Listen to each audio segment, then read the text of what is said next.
अस्सलामुअलैकुम। State talk के साथ मैं हूं महक असलम। आयशा बख्श अपनी निजी मसरूफियात की वजह से आने वाले कुछ दिन इस प्रोग्राम को होस्ट नहीं कर पाएंगी, तो ये फ़र्ज मैं अदा कर रही हूं। अपने पहले टॉपिक की तरफ बढ़ते हैं। वज़ीर आला खैबर पख्तूनख्वा अली अमीन गंडापुर ने हुकूमत को एक मरतबा फिर कड़े लहजे में 90 रोज का अल्टीमेटम देते हुए ऐलान किया है कि या तो मंजिल हासिल करेंगे या सियासत छोड़ देंगे।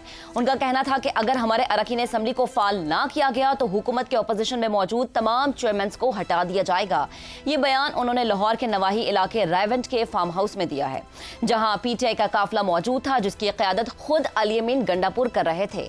इस मौके पर अली अमीन गंडापुर ने सियासी कारकुनान से खिताब करते हुए इल्जाम आयद किया कि 2013 में पीटीआई का मैंडेट चुराया गया, 2018 में अक्सरियत महदूद करने के लिए सिस्टम को बिठा दिया गया। उनके मुताबिक बानी पीटीआई का आज़म सियासत नहीं है बल्कि रियासत को बचाना है और अब वो मुज़ाकरात के लिए तैयार हैं। उन्होंने कहा है कि अगर उन पर साजिश साबित हो जाए तो वो सज़ा कबूल करेंगे, लेकिन मौजूदा हालात में सिर्फ जबर हो रहा है, इंसाफ नहीं हो रहा। गंडापुर ने कहा कि इमरान खान की अहलिया कैद में है, लेकिन वो फिर भी अवाम के हुकूक के लिए लड़ रहे हैं।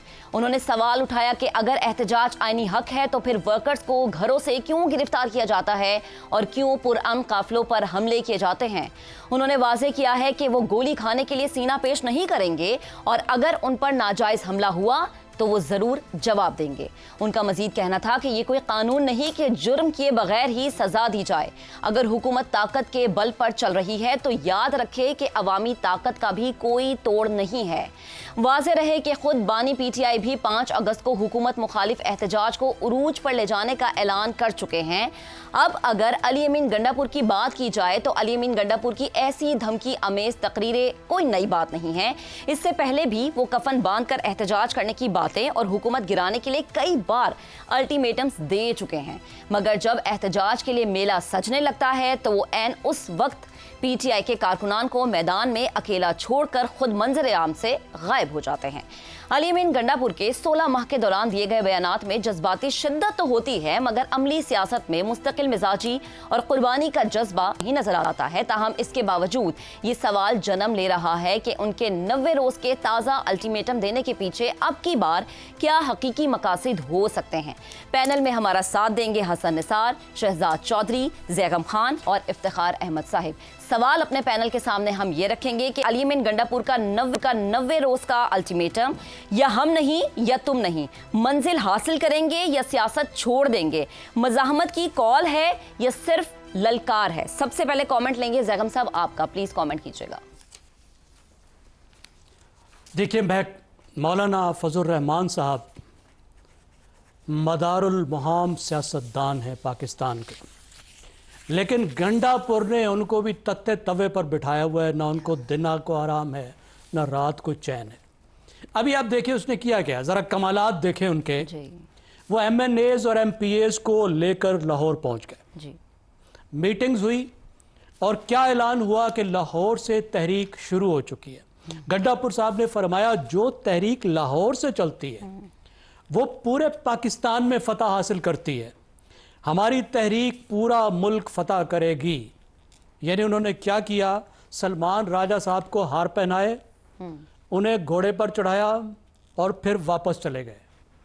इसका मतलब है उन्होंने कह दिया कि भाई अब मैंने घोड़े पर नहीं बैठना, ये बड़ा मुश्किल काम है, 2 दफ़ा मैं घोड़े पर बैठा हूँ। हाँ। ये बड़ा ख्वार है, वापसी का जो सफ़र होता है वो बड़ा मुश्किल होता है, वो घोड़े से उतर के करना पड़ता है।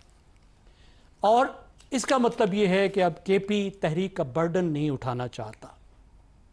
और तहरीक की स्ट्रेटजी के बारे में अगरचे बहुत क्लैरिटी की कमी है, लेकिन वो ये हुआ कि पहले जैसी तहरीक नहीं होगी, कोई शाहराह या चौक बंद नहीं किया जाएगा। सही। इसका मतलब है कि खैबर पख्तूनख्वा से उस तरह की कुव्वत दरकार नहीं होगी जिस तरह पहले चाहिए थी। ये भी कह दिया कि तहरीक का हतमी फैसला इमरान खान करेंगे। भाई मुर्शद तो कह चुके हैं, तहरीक का ऐलान कर चुके हैं, बता चुके हैं कि 5 अगस्त जो है वो हाई पॉइंट होगा। 5 अगस्त को तहरीक अपने ताकतवर पोजीशन पर पहुंचेगी और यहाँ इन्होंने कहा जी 90 दिन तहरीक चलेगी। हाँ। 90 दिन के अंदर तहरीक मकसद हासिल करेगी या नहीं करेगी। हाँ। आर या पार। देखिए, तारीख के किसी तहरीक के ख़त्म होने का तयन तहरीक खुद करती है और वो मुस्तकबिल का मौरख बताता है। तहरीक शुरू करने वाले नहीं बताते कि फलां दिन जाके हमारी तहरीक ख़त्म होगी। तहरीक तब ख़त्म होती है ना जब तहरीक अपने ऑब्जेक्टिव्स को अचीव करती है। फिर इमरान खान ने ये कहा कि अब कोई बातचीत नहीं होगी किसी से, हाँ, बात ख़त्म। और यहाँ गंडापुर साहब ने ये कहा कि इमरान खान बात करने के लिए तैयार हैं फैसला साजों से। अब आप देखिए कितने मिक्स्ड सिग्नल्स हैं, कितनी कन्फ्यूजन है इस वक्त पोजीशन में कि तहरीक के ऑब्जेक्टिव भी वाजे नहीं है, स्ट्रेटजी भी कोई आपको वाजे नज़र नहीं आ रही, जिम्मेदारी का तयन भी अभी क्लियर कट नहीं है। और फिर उससे ज़्यादा ख़तरनाक बात पार्टी के लिए ये है कि इमरान खान साहब के सिवा बाकी लीडरशिप पर अब अवाम का ट्रस्ट नहीं रहा। और स्ट्रेटजी में जो बहुत बड़ी खामी है जो मुसलसल हमें नज़र आती है वो ये है कि फुल फोर्स के साथ तहरीक चलानी है, हर काल आखिरी काल। 24 नवंबर को भी ये कहा गया कि ये फाइनल कॉल है। इसका मतलब इसके बाद कोई कॉल नहीं होगी। जब आप हर कॉल को फाइनल कॉल बनाते हैं तो इसका मतलब ये होता है कि जब वो फाइनल कॉल नाकाम होती है तो लोगों का मोरल कम होता है। इसका मतलब ये होता है कि फिर उसके बाद आपकी पार्टी की तहरीक चलाने वालों की बारगेनिंग पोजीशन पहले से ज़्यादा कम हो जाती है।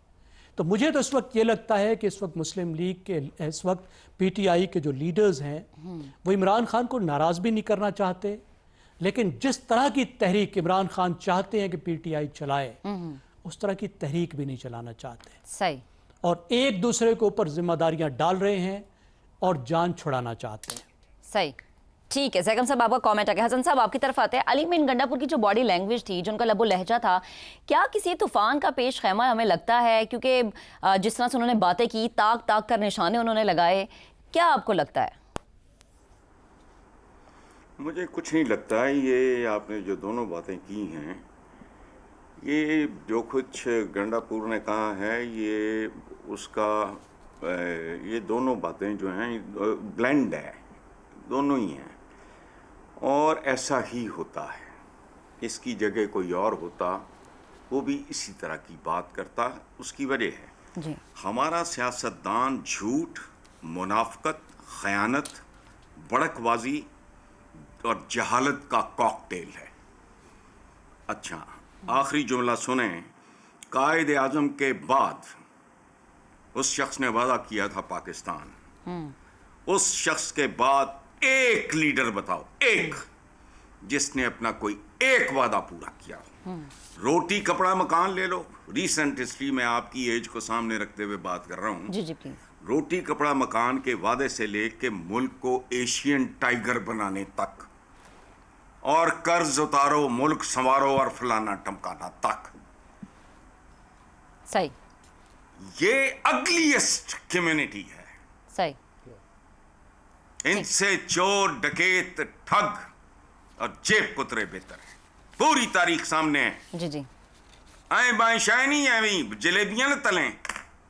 सवाए कायद आज़म के सबसे मुश्किल वादा उस शख्स ने किया, मोहम्मद अली जिन्ना ने, और पूरा किया। बाकी एक बताओ, एक। सही। हसन साहब, अब अभी हम लीडर की अगर बात करें, क्या बेचता है ये तो ना 3 में ना 13 में। लेकिन मौजूदा लीडर की अगर हम बात करें तो वो तो जब politician है, जब ये तहरीक का आगाज करते हैं, जब तहरीक की बात करते हैं, हमेशा गायब हो जाते हैं।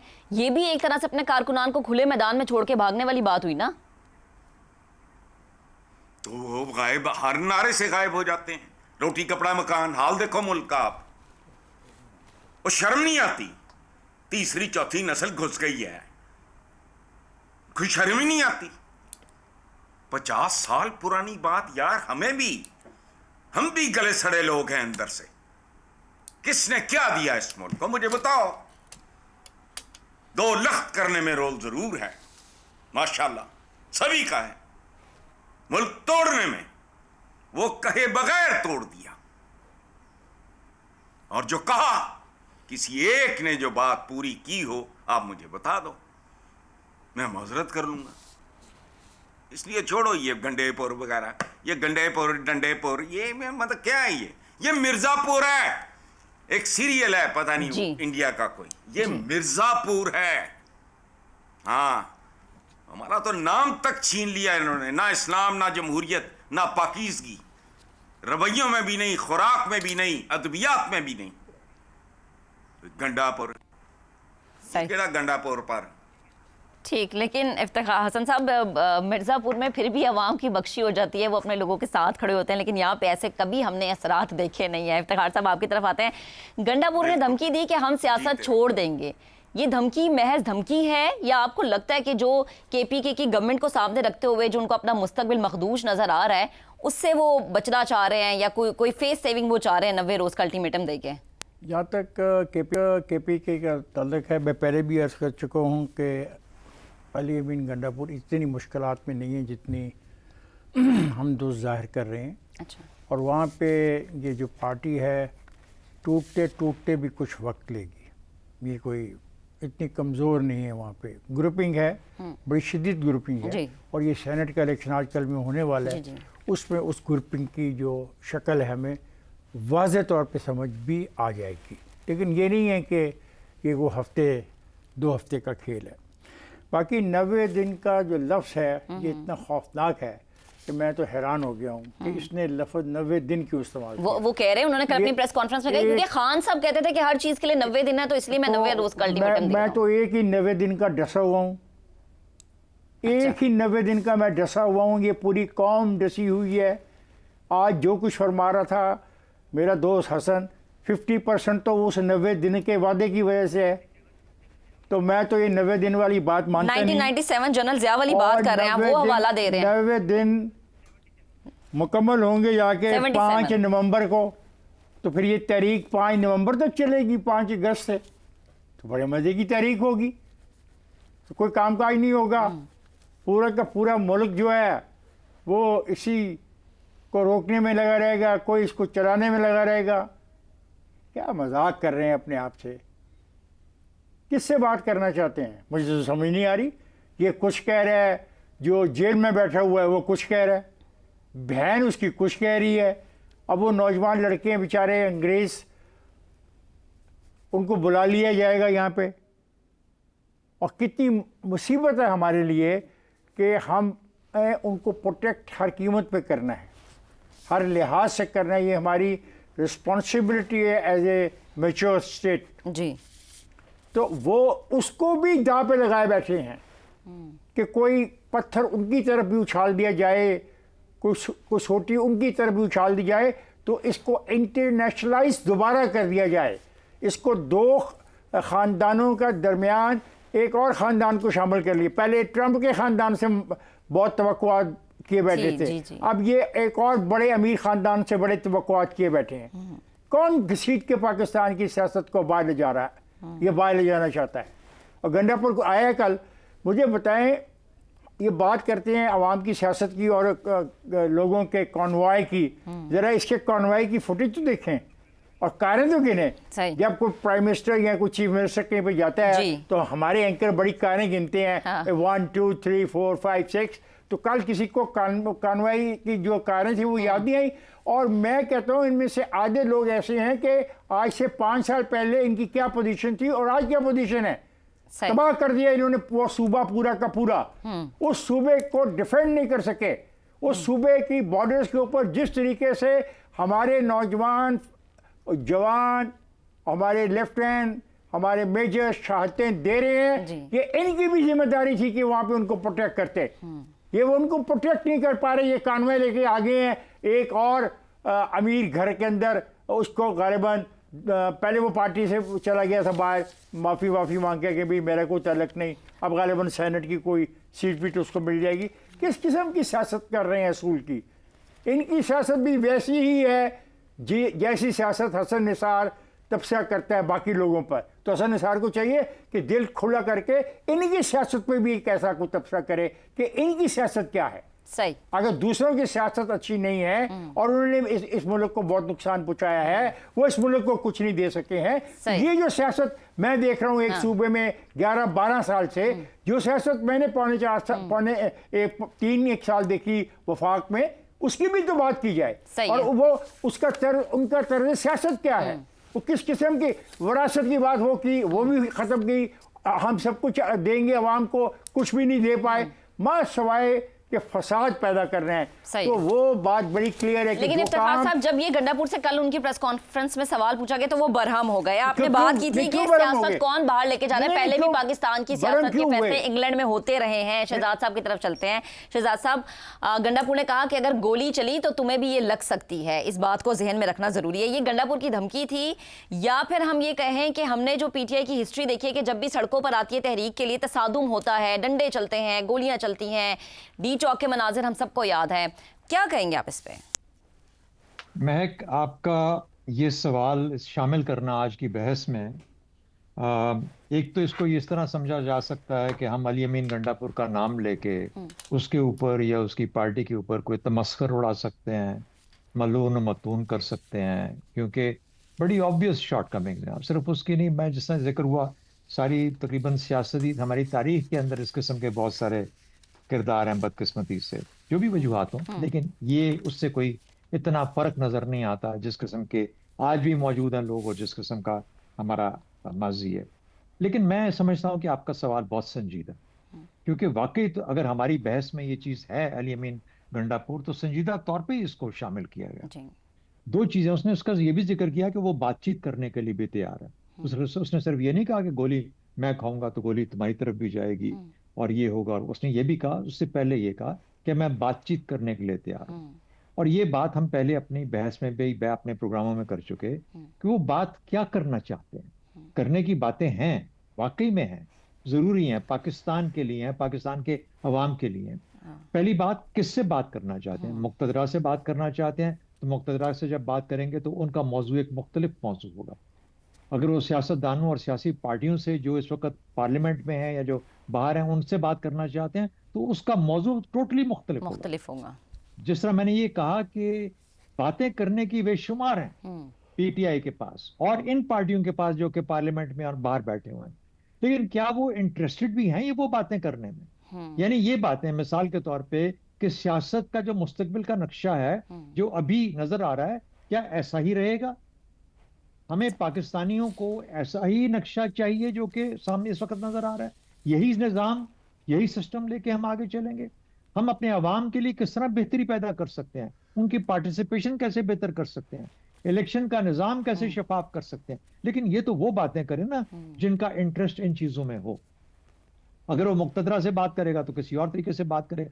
प्रॉब्लम ये है कि इस वक्त जो हुकूमत बैठी है, जो हुकूमत में है और जो पार्टियां हुकूमत में हैं, उनको कोई जरूरत, किसी मजबूरी नहीं है इनसे बात करने। जी जी, कोई मजबूरी नहीं है, ना ही इनके हाथ में कुछ है जो ये दे के ये कहें कि इनके हाथ में कुछ ऐसी चीज है जो कि जिसके बदले में कोई बातचीत हो सकती है। मेरा ख्याल है इनके ऑप्शंस इनके हाथ से, पीटीआई के ऑप्शंस इनके हाथ से निकल चुके हैं। इन्होंने बहुत सारी, they have missed all the buses. Basically जो बातचीत करने के मौके थे या बातचीत जिसके बारे में ये करना चाहते, आज भी बातें हैं, लेकिन क्या ये वो बातें करने के लिए तैयार है या इनसे कोई बात करने के लिए तैयार है? मैं मुक्तदरा की बात नहीं कर रहा, जी जी। मैं सियासी पार्टियों की बात कर रहा हूं। मगर वो सियासी पार्टियों के साथ बैठने के लिए तो तैयार ही नहीं है ना। गंडापुर ने कल वाज़ेह अल्फाज में कहा है ये। बड़ा आसान जवाब है ना, बहुत अच्छा जवाब है ये, बहुत अच्छा जवाब है।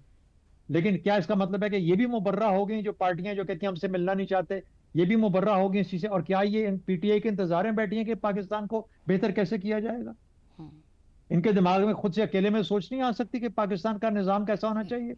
या ये कि चूंकि हम हुकूमत में और ये निज़ाम चल रहा है, हम ताकत में है, तो इसलिए किससे बात करने की जरूरत नहीं है। एनीवे, इसको छोड़ें, ये तो बहुत लंबी बहस हो जाएगी। बात ये आती है, और हम जब जवाब देते हैं ना आगे से, हमारे तमाम एंकर्स ये बात करते हैं आजकल, लेकिन जी वो तो बात ही नहीं करना चाहते। और भाई वो ना बात करे, तुम तो बात करो, आपस में बात करो यार।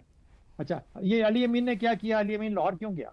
अली अमीन लाहौर में गया, किसी का सेनेट का वो कैंडिडेट है पीटीआई का जिसकी सपोर्ट शो कर जी, मिर्जा फरीदी साहब या समथिंग इस किस्म का कोई नाम है जिनको सपोर्ट कर रहे हैं, तो इसीलिए सब लोग ये बना के गए थे उनको सपोर्ट करने की। दूसरी बात, जो उनकी पार्टी के अंदर जिस किस्म की उनके खिलाफ किस्म की गुफ्तगू हो गई थी, उन्हें दिखाया कि नहीं देखो मैं पूरे एमपी एमएनए अपने साथ लेके जा रहा हूँ, ठीक है, और ये सब हम एक ही हैं, और मेरी पार्टी कम से कम केपीके की हद तक या मेरी गवर्नमेंट केपीके, तो इंटरनल जो रिफ्ट्स हैं उनकी जी जी। उसको भी एड्रेस कर रहा था जब अली अमीन वहां पे गया है। तो मेरा ख्याल है इसको इस तरीके से उसकी बातों को उसको रोजाना सामने लाने के बाद, कोई देखिए सियासत किसी एक रस्ते को हासिल करने का तरीका है। सही है। यानी कहते हैं ना प्रोबेबिलिटीज जहाँ पे होती हैं, तो पॉसिबिलिटी यहाँ पे नहीं है, प्रोबेबिलिटी वहां पे क्या होगी? सही है। प्रोबेबिलिटी जहाँ पे एग्जिस्ट नहीं करती वहां पे ये क्या, ये गुफ्तगू इस काबिल है कि इसके ऊपर बहस की जाए या बात की जाए? चलें ठीक है, लेकिन उन्होंने तो कर दी ना, इतनी बड़ी प्रेस कॉन्फ्रेंस उन्होंने की, हर जगह मौजूद बहस बनी हुई है। अभी एक ब्रेक लेते हैं, ब्रेक के बाद दोबारा हाजिर होंगे तो गैलप सर्वे का जिक्र करेंगे जो हुआ है केपीके की गवर्नमेंट की हालिया कारकर्दगी पर, बताएंगे आपको डिटेल्स ब्रेक के बाद। Stay with us.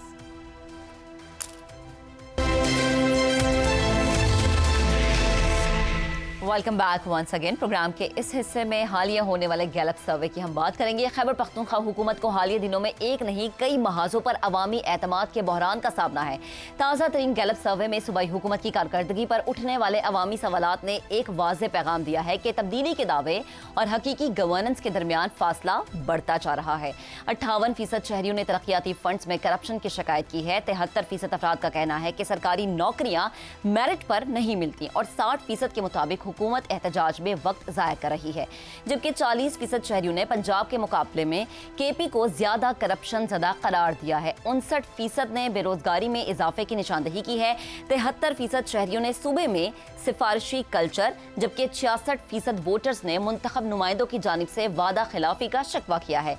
सिफारिशी कल्चर, बढ़ती हुई बेरोजगारी, वादा खिलाफी और करप्शन जैसे इल्जामात ने पीटीआई हुकूमत के बयानी को शदीद धचका पहुंचा दिया है। इन अदादोशुमार की बाज़गश्त हालिया सानह स्वात की तहकीकाती रिपोर्ट में भी सुनाई दी है, जहां 13 कीमती जानें चली गईं। 63 सफ़ात पर मुश्तमिल रिपोर्ट ने इंतजामी नाअहली, रेस्क्यू की गैर हाजिरी, नाअहल अमले की भर्ती, कॉल रिकॉर्डिंग सिस्टम की बंदिश, इमरजेंसी वार्निंग सिस्टम की नाकामी और जमीन पर अरबों रुपए के मुबैना कब्जे जैसे इंकशाफात किए हैं। यहाँ तक कि एक गोताखोर ऐसा तैनात है जो खुद पानी से डरता है। इमदादी कार्रवाइयाँ भी ताखीर का शिकार रहीं। ये दोनों रिपोर्ट्स खैबर पख्तूनख्वा में तर्ज हुक्मरानी, गवर्नेंस, एहतसाब और इदारा जाती निज़ाम की गहरी खामियों को बेनकाब कर रही है। एक जानिब अवाम की अक्सरियत मेरिट, रोजगार और इंसाफ की अदम फराहमी पर नाला है, तो दूसरी जानिब बहरानों के दौरान रियासती मशीनरी की नाअहली और गैर जिम्मेदारी अफसोसनाक हदों को छू रही है। सवाल सिर्फ ये नहीं है कि हुकूमत कितना काम कर रही है, बल्कि ये है कि क्या इस निज़ाम में आम शहरी की जिंदगी, सलामती और वक़ार की कोई अहमियत बाकी रह गई है। जबकि हुकूमती बयानियाँ और ज़मीनी हक़ाइक़ यकसर मुख्तलिफ हैं, तो सिर्फ दावों, नारों और फाइल्स में लिखी इस्लाहात काफ़ी नहीं होती। अवाम को डिलीवर करने के लिए सियासी संजीदगी, मौसर इदारा जाती इस्लाहात और एक ऐसी हुकूमत दरकार है जो सिर्फ मुंतखब होने की नहीं बल्कि जवाबदेह होने की अहलियत भी रखती हो। सवाल अपने पैनल के सामने हम ये रखेंगे कि गैलप सर्वे, सानह स्वात रिपोर्ट, खराब गवर्नेंस, सिफारिशी कल्चर, वादा खिलाफी, करप्शन में इजाफा, 12 में से 7 साल एहतजाजी सियासत, क्या पीटीआई इसी वजह से अभी तक तब्दीली नहीं ला सकी? हसन निसार साहब कमेंट कीजिएगा। देखें, मेरी एक किताब का उन्वान है काले कौल जी, जिसके बेशुमार एडिशंस शाया हो चुके हैं। उनमें से एक कॉल है जो खासा ज़ुबान ज़द-ए-आम और वायरल रहा और अब भी है कि पाकिस्तान के निज़ाम को तेज़ाब से गुस्ल देना ज़रूरी है, और जब तक याद रखना ऐसा नहीं होगा, बद से बदतर और बदतरीन का सफ़र जारी रहेगा। किसी का बाप इसको नहीं रोक सकता। सही, ठीक। हसन साहब, हम ये देख रहे हैं कि 12 साल में से 7 साल सिर्फ एहतजाज किया, और कल अलीमीन गंडापुर से जब ये सवाल हुआ तो उन्होंने कहा कि आप हमें पंजाब से, सिंध से या बाकी सूबों से कंपेयर नहीं कर सकते, जबकि पहले भी इनकी गवर्नमेंट थी, आज भी इनकी गवर्नमेंट है, लेकिन जवाब दे कहीं पे नजर नहीं आती हमें केपी गवर्नमेंट। ये हमारा टाइप ही नहीं है। ये फॉर्चून हंटर्स हैं इस मुल्क में, सियासतदान, जमहूरियत, अवाम। ये जब कोई लफ्ज़ इस्तेमाल होते हैं ना तो a lot goes wrong with me. ना इस मुल्क में अवाम है, दो पाए हैं। ना इस मुल्क में कभी जमहूरियत रही है, ना कभी सियासत रही है। पता नहीं, हमारे दानिश्वरों का भी जवाब ही नहीं है। तो ये नॉर्मल है, जो कुछ आपने गिनवाया कब कौन से सूबे में नहीं हुआ। रुड़ गया लाहौर सारा। ये मैं कोई एग्जेजरेट नहीं कर रहा। डिफेंस के घरों में बेसमेंट्स में पानी है, बेड़ा गर्क हो गया ये बैरिया टाउन का, बेसमेंट्स में पानी, सड़कें तबाह। तो कब ये कुछ नहीं हुआ? और उधर देखो कराची, वहां भुट्टो रोड शाहराहे जुल्फकार अली भुट्टो रोड बन रही है जी, इथे भी फटियां लग रही हैं, बस गल खत्म। सही, ठीक है, यानी तख्तियों तक काम हो रहा है। शहजाद साहब आपकी तरफ आते हैं। क्या सूबाई हुकूमत एहतजाज, सियासी बयानबाजी इस हद तक महदूद रह गई है? सूबे की गवर्नेंस पे कोई तवज्जो नहीं है, बिल्कुल नजरअंदाज किया जा रहा है? सूबाई हुकूमत नहीं, सूबाई हुकूमतें, वफाकी हुकूमत नहीं, वफाकी हुकूमतें। क्योंकि ये आज की कहानी ही नहीं है, सिर्फ ये हर साल की कहानी है और हर सूबे की कहानी है और हमारी तारीख की कहानी। जब तक हम इसको इस तरीके से नहीं लेंगे तो हम किसी एक को, ये आज हम अली अमीन गंडापुर पीटीआई उसके ऊपर निशाना बना के चले जाएं, किसी सूबे में चले जाएं, यहाँ असामियों पे लोग तैनात होते हैं। ये नहीं कि वो क्वालिफाइड हैं वो काम करने के लिए या नहीं। जब एक ड्राइवर को ड्राइवर बनाया जाता है साथ ही साथ, तो इसका मतलब है कि वो ड्राइवर की तनख्वाह भी लेगा और ड्राइवर की तनख्वाह भी लेगा। हाँ, तो दोनों तनख्वाहों के साथ आप एक सियासी वोटर के लिए एक रास्ता निकाल रहे हैं, इस तरह मदद करते हैं। नौकरी लेना, हुकूमती नौकरी या कहीं पे भी नौकरी किसी किस्म, ये सबसे बड़ा हमारे हाथ में किसी भी हुकूमत के बीच पास होता है। इसी वजह से आपकी पब्लिक सेक्टर एंटरप्राइजेस आज तक प्राइवेटाइज नहीं हो पाई। ना पीआईए का कुछ कर सकते हैं, ना रेलवे का कुछ कर सकते हैं, ना स्टील मिल का कुछ कर सकते हैं। वहां पे भरे हुए हैं हमारे सियासी कैरेक्टर्स और सियासी लोग। उन्होंने नौकरियां दे दे के भर दिया उन तमाम जगहों को। खरबों पाकिस्तानी अवाम का टैक्स का पैसा ये लोग तमाम के तमाम खा चुके हैं। तो इसलिए तब्दीली कहाँ आई है, किस जगह तब्दीली है? एक सूबे को देखते हो, पूरे पाकिस्तान को देखो, सब सूबों को देखो। और अगर हमारी गवर्नेंस के अंदर जब तक ये तब्दीली नहीं आती, तो ये वाकई में आपकी बात सही है कि ये कोई एहतजाज, इनकलाब, इश्ताल, इन चीजों से कुछ नहीं होने वाला। लेकिन जिस दिन ये एक आदमी खुद से उठ गया जी, और ये सिटीजन कोई मूवमेंट या इनकी आपस में इनके तकलीफ इतनी बढ़ा दी आपने। जी, जी, हम सब काम करवाते हैं ना अपने, हमारी जिंदगी के मामलात है ना, जी, मामलात। मुझे कोई बता दें किसी जगह पे आपके सामने लोग आपको झूठ बोल के, आपके सामने फ्रॉड करके, आपके सामने गलत बात करके, गलत कोट करके आपसे पैसा आपके हाथों से ले जाते हैं, क्योंकि आपने काम करवाना होता है, आपने वोट लेना होता है। इसलिए आप सब एग्री करते हैं। आपको पता है कि बंदा इस काबिल नहीं है कि ये क्लास में खड़ा भी हो सके। सही, ये सिर्फ और सिर्फ जाके जमीनों पे गधा चरा सकता है या हल चला सकता है, उससे ज्यादा इसकी काबिलियत नहीं है। बदकिस्मती से हम उसको उस्ताद बना लेते हैं। सही। ऐसी कौमों का हाल, डरो डरो उस वक्त से जो इस कौम का हाल हो सकता है। ठीक है, ठीक है। जैगम साहब आपकी तरफ भी आएंगे, लेकिन अभी उससे पहले हमें एक ब्रेक लेनी है। ब्रेक के बाद दोबारा हाजिर होंगे। Stay with us. Welcome back जी वंस अगेन। प्रोग्राम के इस हिस्से में हम बात करें गैलप सर्वे की, जिसमें पीटीआई की गवर्नमेंट की जो इस वक्त पूरी कारकर्दगी है, स्पेशली खैबर पख्तूनख्वा में, उस पर आवाम की राय क्या थी, इसी पर हम अपने पैनल का जवाब भी ले रहे हैं। जैगम साहब आपकी तरफ आते हैं कि हम ये कह सकते हैं कि केपी की गवर्नमेंट के लिए सबसे अव्वलीन तरजीह सिर्फ बानी पीटीआई की रिहाई है। आवाम की फलाह बहबूद, क्या मसले हैं आवाम के, क्या चाहिए क्या नहीं चाहिए, आवाम क्यों रुल रहे हैं, ये सब कुछ पीछे चला गया। देखिए, खैबर पख्तूनख्वा की हुकूमत बाकी तीनों सूबों से मुख्तलिफ है, इसलिए कि ये ऐसी पार्टी की हुकूमत है जिससे करोड़ों नौजवानों ने तब्दीली की, मुख्तलिफ होने की उम्मीदें बांधी हैं। ये इस पार्टी की तब्दीली की लेबॉरेटरी है। ये वो हुकूमत है जिसकी मकबूलियत में किसी को कोई शक नहीं है, जिसके पब्लिक मैंडेट में किसी को कोई शक नहीं है। और ये वो सूबा है जिसकी वजह से पीटीआई ने 2018 का इलेक्शन जीता था, क्योंकि ये दिखाया गया था, ये बताया गया था, और पंजाब में कम से कम लोगों ने यकीन किया था इस बात पर कि खैबर पख्तूनख्वा की गवर्नेंस मिसाली रही है, बहुत बेहतर हुई है, करप्शन कम हुआ है, या गवर्नमेंट ने, पीटीआई ने परफॉर्म किया है। ओके, तो अगर वहां से ये खबरें आती हैं कि एक तरफ ऑब्जेक्टिव परफॉर्मेंस के इंडिकेटर्स पे नाकामी और दूसरी तरफ अवाम में, लोगों में नाउमीदी, तो मेरे ख्याल ये बहुत सोचने की बात है कि हुकूमत क्या कर रही है। जो आपका कमेंट है, हुकूमत की तवज्जो किधर है जी? क्या उनकी तवज्जो गवर्नेंस पर है? वो काम कर रही है जो हुकूमत को करना चाहिए? क्या वो इदारों को चला रही है, पब्लिक सर्विस डिलीवर कर रही है, या उसकी तमाम तर तवज्जो वफाक की मुखालफत और अपोजिशन करने पर है? यानी वो काम नहीं कर पा रही जो हुकूमत को करना चाहिए। बहुत लोगों ने सफाई देने की कोशिश की थी सवात के वाक़े पर।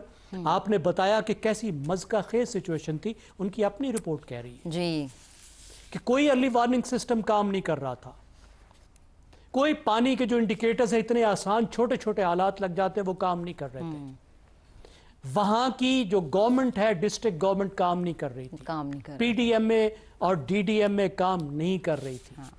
गलत लोग रखे हुए थे। 40 मिनट लग गए, छोटा सा शहर है वो जी जी, और वहां 112 को आने में 40 मिनट लग गए। एक ये नाकामी, और फिर आपने खुद बताया कि किस तरीके से लोगों की परसेप्शन क्या है। जी, जी। 77% नौजवान कहते हैं हमारे करीब कोई पार्क नहीं है। नहीं है। करप्शन, खास तौर पे करप्शन जो उनका मेन इंडिकेटर है, बिल्कुल। इस पार्टी की जान है, उनका मेन नारा है, करप्शन पर एक लेकिन जैगम साहब देखें ना, जो नारा जान है उस पर तो बिल्कुल भी काम नहीं हो रहा, बल्कि किसी नारे पे कोई काम ही नहीं हो रहा है। इफ्तिखार साहब आपकी तरफ आते हैं। 12 साल हमने देखा केपी में हो गए हैं पीटीआई की गवर्नमेंट को, लेकिन तब्दीली का जो बयानिया है वो दफन है, कहीं तब्दीली नजर नहीं आई। देखिए जी, यहाँ तो गैलप सर्वे वाले की जो रिपोर्ट है ये गलत है। अच्छा। और अगर ये गलत है तो गैलप सर्वे ने अपनी साख को दांव पे लगा दी है ये रिपोर्ट देके।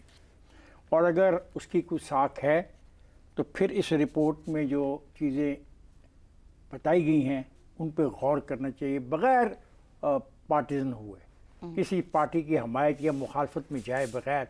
एक ऐसी जगह जहाँ पे 12 साल से एक गवर्नमेंट को मुसलसल सपोर्ट मिली हो, आवाम की वोट मिला हो, ताकत हो उनके पास, और वो ये ना कर पाएँ जिनका तस्करा आपने किया, तो फिर सोचने की ज़रूरत है। वहाँ पे कोई इफ़ एंड बट्स नहीं हो सकते, वहाँ पे कोई 1947 वाली कहानी नहीं दोहराई जा सकती। Simply they are in power for a very long time, और कॉन्टीन्यूटी है मुसलसल, और तसलसल है, और अख्तियारात हैं, करोड़ों अपने वोटर्स उनके साथ हैं, आवाम की ख्वाहिशात उनके साथ हैं। यही फंडामेंटल्स होते हैं ना किसी हुकूमत को कामयाबी से चलाने के लिए। तो ये गैलप का जो सर्वे है ये तो तमाम जो फंडामेंटल हैं उनकी नेगेशन कर रहा है, उनके खिलाफ ये रिपोर्ट आई है। या तो ये गैलप की रिपोर्ट गलत है, और या फिर जो गैलप ने जो बातें लिखी हैं वो दुरुस्त है। अगर वो दुरुस्त हैं तो फिर ये अफसोसनाक चीज़ है। और मैं तो कोई ज़्यादा बात नहीं करता, तो मेरे दोस्त ने बात की है। मैं तो ये कहता हूँ जो सानिया हुआ है ना, खुदा की कसम, जिस तरीके से रेत आपके हाथों से निकलती है, माँ के हाथ से बच्चा जा रहा है, बाप के हाथ से बेटा जा रहा है, बेटे के हाथ से उसकी बीवी जा रही है, और कोई बचाने वाला नहीं, तो क़यामत का तस्वर क्या होता है? वो था क़यामत। और उसको बचाने के लिए जिस तरह मेरा एक दोस्त कह रहा है 112 तैयार नहीं था, रस्से तैयार नहीं थे, ड्राइवर तैयार नहीं थे, उनको ये नहीं पता कि खाजा खेला से पानी का जो रेला आ रहा है वो कितनी देर तक वहाँ पहुँचेगा। खुद एक्सेप्ट करने का मतलब यही है ना कि आप अपनी नाअहली को भी मान रहे हैं। हमारा पैनल हमारे साथ मौजूद था, 2 पे हम बात कर रहे थे, हमारे पैनल ने हमारे साथ, ये बेहद शुक्रिया। कल आपसे फिर से मुलाकात करेंगे। अल्लाह हाफ़िज़।